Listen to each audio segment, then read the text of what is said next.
kutoweka kwa viumbe hai, kuharibika kwa bahari na mito, mabadiliko ya hali ya hewa, uchafu wa mazingira, wanyama na mimea kutoka nje wanaovamia mazingira na magonjwa mpya.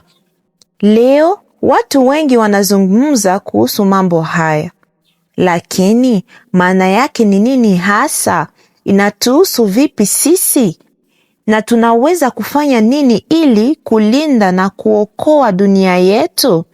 Haya ni mambo muhimu, lakini wakati mwingine ni magumu kuelewa. Ndiyo maana tutayachunguza pamoja katika vipindi 18. Sasa tunaweza kufanya nini? Chakula, kupunguza nyama, kuchagua chakula cha eneo lako, kuchagua kilimo bora. Bustani, tunaweza kupanda mimea nyumbani, shuleni, kwenye jamii. Inasaidia afya na furaha. Kilimo cha asili, tumia mimea kama thyme, origan, inafukuza wadudu bila kemikali. Plastiki, epuka plastiki za mara moja, zinaharibu mazingira. Kuwa katika asili, tembea nje, fanya mazoezi, pumua hewa safi, inaboresha afya. Jifunze asili,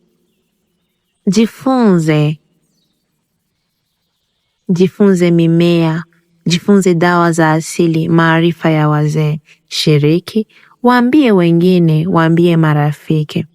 Familia, kadri tunavyoshirikiana tunalinda asili zaidi. Hitimisho, asili inatutunza, sisi pia tuitunze.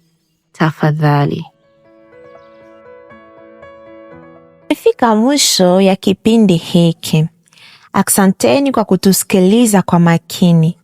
Tembeleeni www.youthconservation ili kujifunza zaidi na kuona maelezo na mafundisho yetu kuhusu mazingira na jinsi ya kuyahifadhi. Tutaonana tena katika kipindi kijacho. Karibuni tena.